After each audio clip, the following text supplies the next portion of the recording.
Hey guys, this is Apple Gamer 24/7. I'm here to give you guys a rumor video today. Now, I don't usually do rumor videos, but this one's kind of different because I really haven't been making too many videos and I'm trying to experiment some new content. So this is going to be my first rumor video. If this goes well, I will do one for mainly every Apple event. If it doesn't go well, I'll stop doing these. But basically, I'm just going to give you my thoughts and predictions of the new iPad, what's going to be announced next week at their event. So as you can see on the webpage I'm displaying right in front of you, this is the official Apple press invitation they sent out to all the big bloggers out there that are big press that want to view the event and talk about it in the news. But this is what they sent out. The invitation is pretty cool. Usually what I do when I go over Apple event invitations, I usually look at the pictures because some of the pictures of previous events have to do with what's going to be announced. And if you look at this, basically what I'm getting out of is I think we're going to see a Retina display. Now, I don't know if this is from the camera that Apple used to take this picture or it's my computer screen or something else, but judging by this display and how good the clarity is and how everything looks, I'm just thinking that it's going to be a Retina display. This something to keep in mind because the iPad 3 has been rumored to have a Retina display, which I'll talk about later. But to me, based on this invitation, I do think there's going to be a Retina display. Some people try also look at the icons. Basically, what these icons say right here is that the Maps application tells you where the event is, probably at their headquarters, or they rented the event place out. The date, Wednesday the 7th, basically when the date and time is, and there's going to be a keynote, basically by Tim Cook or any of the other Apple execs over at Apple. And the tagline for this one, we have something you really have to see and touch. So that is the tagline. So I'm guessing there's something cool about this, and they're really excited to show it off.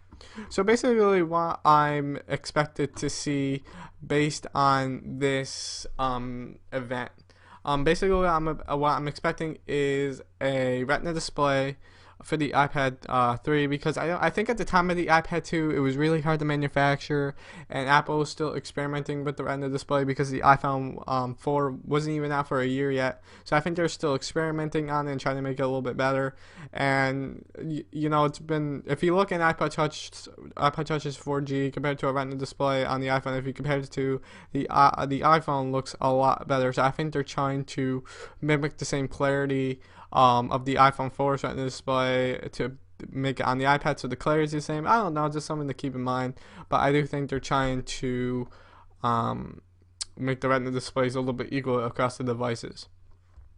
Also, I do see a new processor. Now, there was a leak a few days ago of a motherboard consisting of a A5X chip, which means it's probably just a little upgrade to the A5 chip. What I'm suspecting is that it's an upgraded dual-core chip. I don't think it's quad-core. I think quad-core will come with the iPad 4 when the A6 chip is announced. So I'm saying a updated dual core processor, and this might have a little bit more RAM and stuff on it too. So that's why I think the i5X chip it has on it. Third, I do see LTE for in the States for AT&T and Verizon. My parents have the Galaxy Nexus and the Droid Razr on Verizon's 4G LTE network, and basically what the little testing I've done with it is pretty fast. I do think 3G for me is just as fast, but to get the 3G data speeds, actually the 4G data speeds, I'm sorry, to get this on the iPad will be pretty nice for those people that use it. And the only reason that the iPad is getting the 4G LTE before the iPhone is because the iPad has a bigger battery. As you guys know, Steve Jobs and I think a few other Apple execs have said that the current chipsets of the 4G LTE to put in an iPhone really do take up a lot of battery. And judging by the latest reviews on some of the popular 4G LTE phones from Verizon, they do suck on battery life. So I think when Apple can get the battery life that they want and get the 4G in their iPhone, I think they'll do it when they can.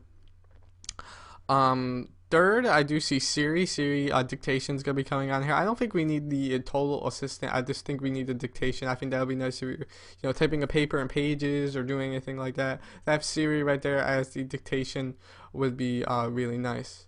Fourth will be updated cameras. I don't really use my iPad for pictures, and when I see bloggers or other tech websites talk about updated cameras, to me, I don't think that's really a big deal because you don't use your iPad just like you do with your iPhone. It's not gonna fit in your pocket, and something that have a better camera on the iPhone consist to the iPad.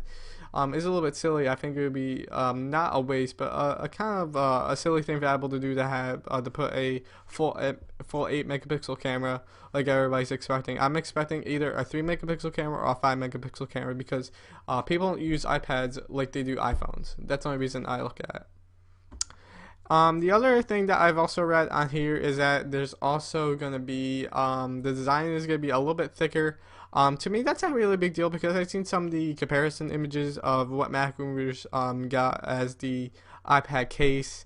And to me, it's not really too much of a big deal. It's not a deal breaker for me. It's not going back to the iPad 1's thickness or its thinness at all. It's actually not that bad. So if you're just a regular person looking at the iPad 3 and comparing it to the iPad 2, you would say it's pretty the same thickness. But if you're like a tech junkie like me, you probably notice the difference in thickness. But I think the overall the thickness is increasing because they need to include the 4G, a bigger battery, and you need to include that Retina display. So I think that's what's going to be coming out of the iPad 3. So anyway, guys, I know this was a short video, but tell me, guys, what you think down below, and maybe I'll do a recap video once the iPad 3 event's over. I do plan to pick one up because, as you guys know, my birthday is I think it's next week. So a few days after the event, my birthday, and if I can get enough birthday money, I will go out and get this iPad 3. To do unboxings and reviews for you guys. But the iPad 2, if you're looking to buy an iPad, just we'll hold out until after this event. And if you definitely need an iPad right now, I'll definitely get the iPad 2. But if you can wait just a couple more weeks, you'll be able to get the latest and greatest. Well, anyway, guys, I know this video was pretty short. At least I think it was. I'm not really looking at the time anywhere. But if you guys have any questions or if you want to post any of your thoughts down below, please do. Please like this video. It helps me out. And please share on the various social networking sites under the like button. So anyway, guys, I will see you later.